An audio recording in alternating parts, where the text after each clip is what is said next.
waxaa la ogaaday sayidka inuu permanent ka dhigtay meel uu degan yahay oo rasmi ah meesha la yiraahdo Meedhishe gobolkan Sanaag ayay ku taallaa kor meeshaasaa lagula duulay oo lagu dhuftay markii lagu dhuftay oo Meedhishe lagu galay oo diyaaraduhu ku duqeeyeen diyaaraduhuna sayidku waxa cadaatay gabaydiisana ku cad inuusan diyaaradahan aqoonin wax ku cusub ummadda Soomaaliyeed oo dhan ay ahaayeen diyaarado duulayo oo xabada ridaya oo madaafiic cirka ka soo ridaya galladaha ilaahay ka badan geedaha baxaaye guushuu inoo yeelay baan idin garwaaqsine guddiyey magaal waxaa tihiin gacaalahayge waxaan marka hore ka warramaynaa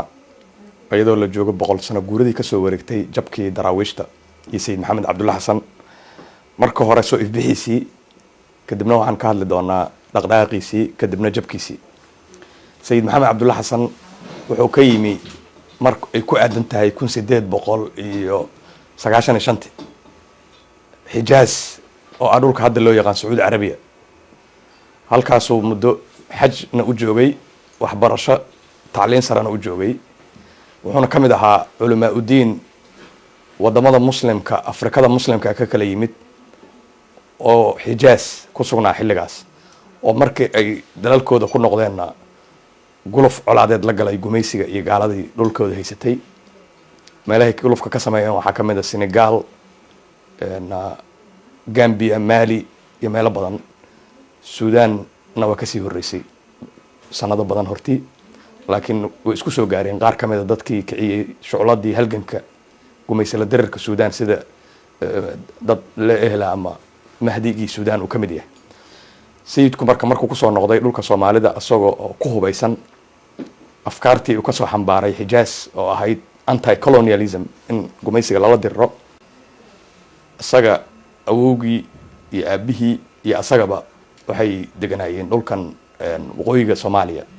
ee xisaabsanaa British Somaliland barigeeda markuu soo noqday wuxuu ku soo degay Berbera markuu yimi doonta markuu ka degay waxay isqabsadeen British Colonial Authority meesha joogay iyagoo isku haysta sayidku wuxuu ku hubaysnaa afkaar gumaysi la dirar ah oo uu ka soo xambaaray Xijaaz wuxuu weydiiyay marka dadka waxa laga qaadi jiray madaxooda waxa laga qaadi jiray yusrad ama wax anshuur camal ah qofka baxaya iyo qofka soo dagaayaba marka tiyo sayidku diiday markuu diidayna de wuxuu yiri dhulka ma aniga leh mise adiga leh marka isqabsadeenna waa meeshay kula baxday wadaadkii walnaa Maad Mullah ee Ingiriisku u bixiyay markuu magaalada galayna wuxuu dagaalkii u horeeyay ku qaaday culimadii joogtay magaalada Berbera wadanka Soomaaliya guud ahaan dariiqada dadku wada haystay waxay ahayd dariiqul qaadiriyaduna waxay kulminaysay dhaqamadii hore Soomaalidu haysatay iyo diinta islaamka si gradual ah dadka in islaamka xoogiisa loo geliyay aaminsaneed laakiin asagu taama aaminsanayn wuxuu la yimid afkaar aad iyo aad u adag oo ah black and white cadaan iyo madow labada dhinac mid qaadanaysa taasa marka sayidka bilowgiisa hore wax yar curyaamisay muddo bilooyina waxay isku dhaganaayeen culimada masaajidada Berbera kadib markuu arkay in aanu dad badan oo fikirkiisa la xambaara uusan ka helayn Berbera ayuu wuxuu u socdaalay dhulka baadiyaha ah ee miyiga markuu miyiga tagay ayuu miyiga wuxuu ka helay dad la qaada afkaartiisii gumaysiga la dirirka ahayd iyo islaamnimada mideeda adag tiina waxay keentay inuu sayidku helo qabaa'ilka uu la hadlo gubaabiyo baraarujinteedina uu dad badan helo oo u noqda la asaasa daraawiish oo uu ka keenay magaca daraawiish uu ka keenay Sudan mahdiga ayaa ku dagaalamayay magaca daraawiish oo asalkeedu ka yimid Iran eray ahaan oo loola jeedo ninkii faqriga ahaa ama maskiinka ahaa ee Ilaahay ku xirnaa ayuu noqonayaa hadii la turjumo darwiish marka magaca daraawiish ayuu qaatay ilaa hadda waxa aan darsaynaa sababta sayidku u qaadan waayay magaca Soomaali ugu dagaalgelin waayay ciidamadiisa ee uu daraawiish ugu dagaalgeliyay identity-ga uu qaatay oo wuxuu ku xiriiriyey islaamnimo yani secular nationalism ma qaadan marka dagaalkaasuu sayidku galay ciidanka markuu urursaday ujeedada u weyn oo ciidanku ururiyeyna waxay ahayd inuu ku duulo boqortooyada Ethiopia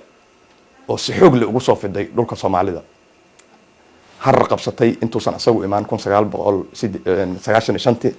1887 har qabsadeen kadibna waxay ku soo fideen jigjiga ilaa dhulkan Soomaalida ay hadda haystaan Marbakis u soo dhawaadeen marka Ethiopia rabay inuu marka hore ku dhufto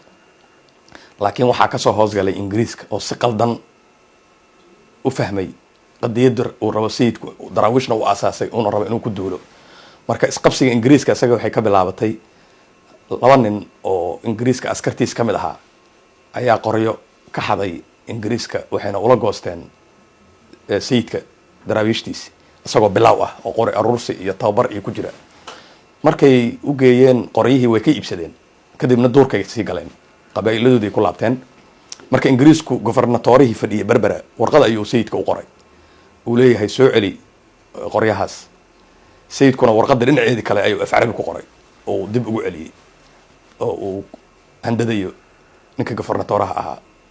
qori kaama hayo waxana kaama haysto wax noocaas uu leeyahay taasoo ama kaag Ingiriisku ku riday la yaabeen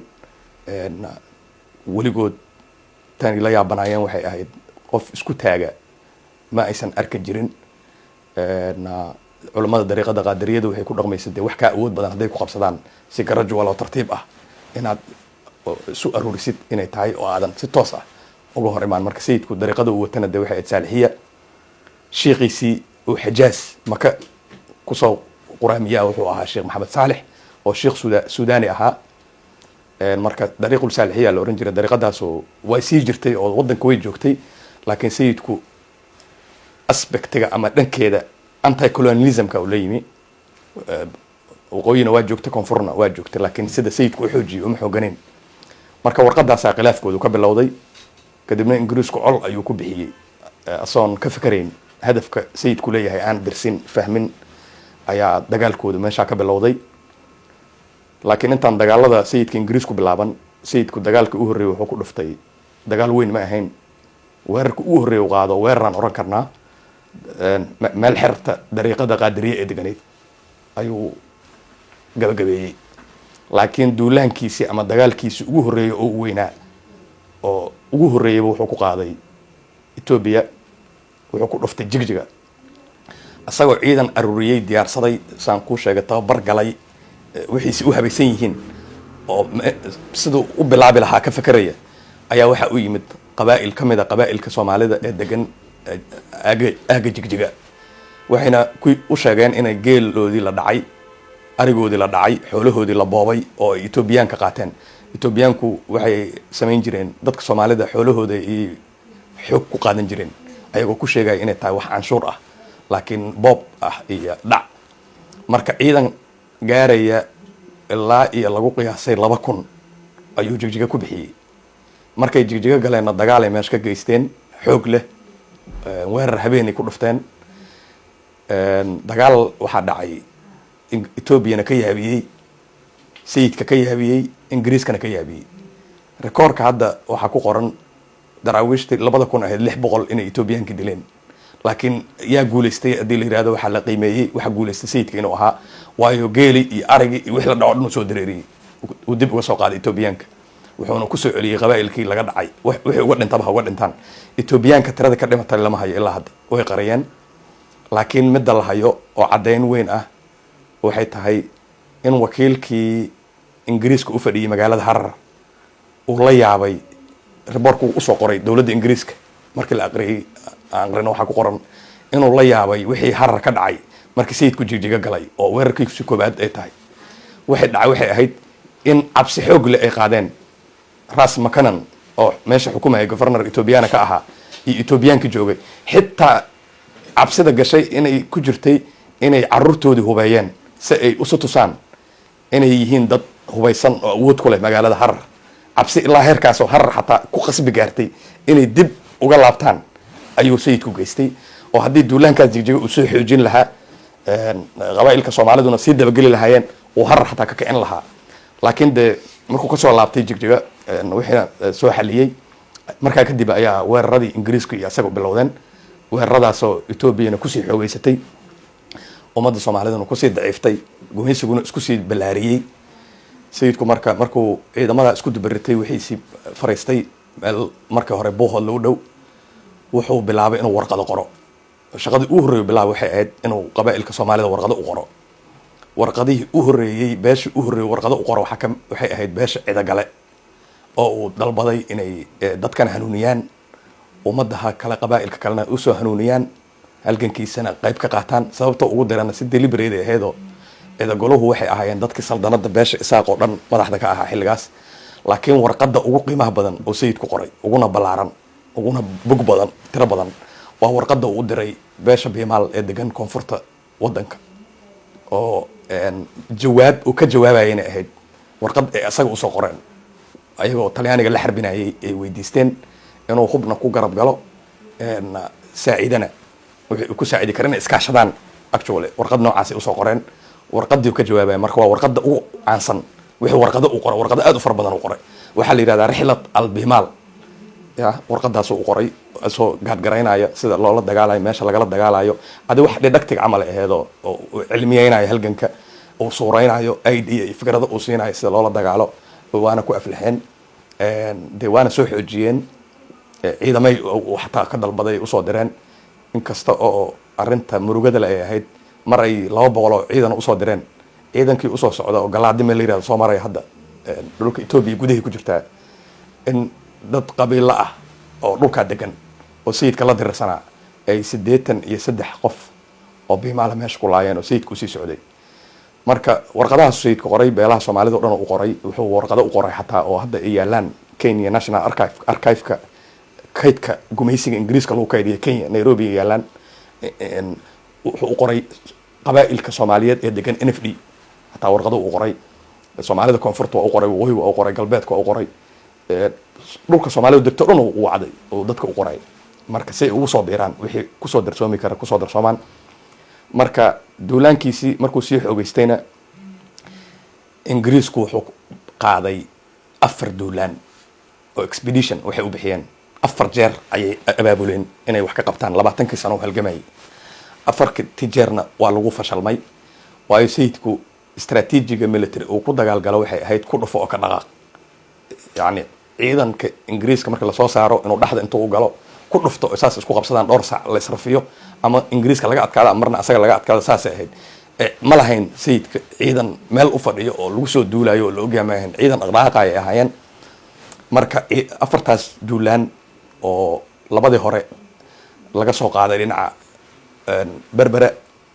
labadii dambana mid laga soo qaaday dhinacan hobyo ay ka soo galeen Ingiriisku midka afraadna laga soo galay Ethiopia oo ciidan Ethiopiana oo ilaa 10,015 meelaha lagu qiyaasay soo wateen waa lagu aflixi waayay dhinaca Ethiopia markay ka yimaadeen waxa kamid ahaa waa kii uu nugaal ku galay sayidka eyl uu ku dagay oo intay xareerayeen 4 dhinac laga maray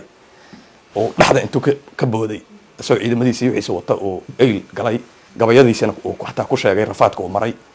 oomka uu maray xoolihii meesha uga leedeen xilli jiilaale ee ahayd xilligeed oo fakanayay ama qaxayay meesha marayay marka arintaas ayaa dhacday jabkiisu marka hadaan u guda galno jabkiisu ma ahayn sayidku hal maalin ku dhacay wax silsilada oo dheer oo soo socday ahayd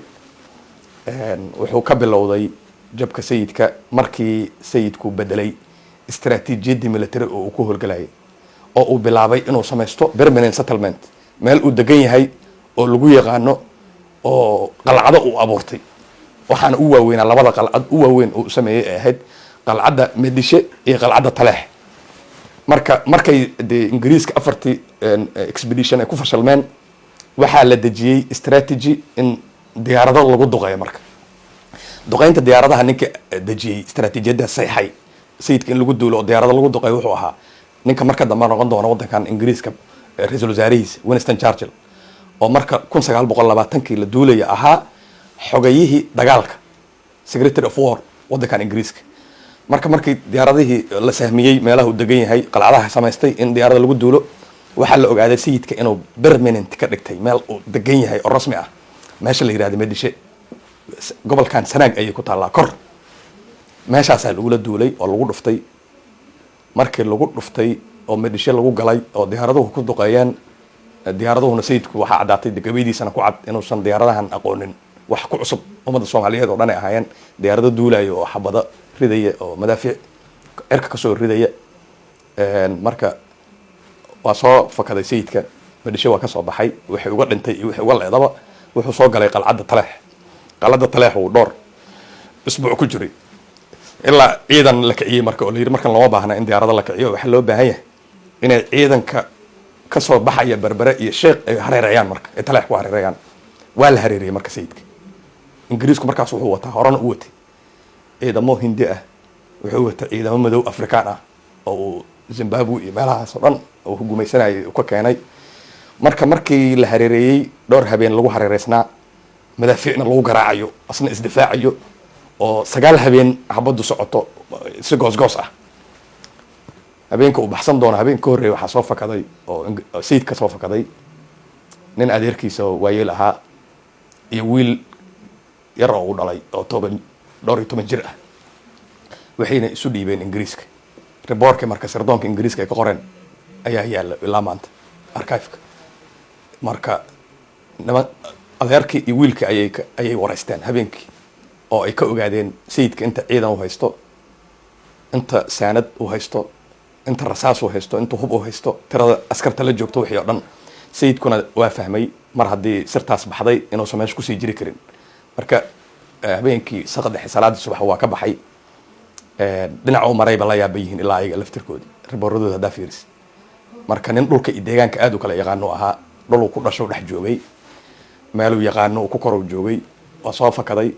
wuxuu isaga dhigay nin dhinaca bari aadaya markuu baxsanayay marka saas markuu u baxay bari aaday ayuu gadaal kala soo wareegtay oo koonfurta usoo noqday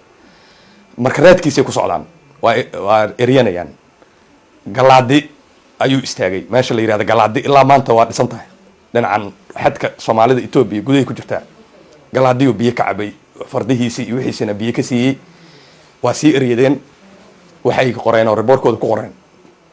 sayidka dadka la qaxay la carraayay waxaa ka mid ahaa 16 nin oo ciidan ah oo ka mid ah muslimiinta Ethiopia wayna laayeen ingiriisku damoray sii eryadeen nimanka waa hareen way laayeen laakiin waxaa la ogaaday inay ahaayeen niman uu soo diray ninkii boqor sugaha Ethiopia ahaa ee loo yaqaanay Lijazu 1916 4 sano markaas ka hor laakiin markii dambe Haile Selassie iyo gabadhii Menelik ay afgambiyeen Addis Ababa asagoo ku soo maqan Harar iyo Jigjiga nin muslimnimada jeclaa asalkiisa muslim ahaa aabihii asagaba laakiin lagu qasbay inay kristaan noqdaan gaalo ninkaas oo cilaaqaad sayidka ay samaysteen warqado isu qoreen tiro badan warqadiina hadda ay yaalaan qaarkood ayadoo af ingiriis lagu turjumay Addis Ababa yaalaan Ethiopian Institute Ethiopian Studies ayaa meesha lagu laayay sayidkuna waa sii socday ma istaagin wuxuu ku hakaday marka soonaha webiga faafan ayuu galay gandal dheere wata wax badan gooyadu waqaaye gaf hadduu ku sii daray xaqii guudka laga saaray anigu waa u garaad qabay inuu gegi waraabo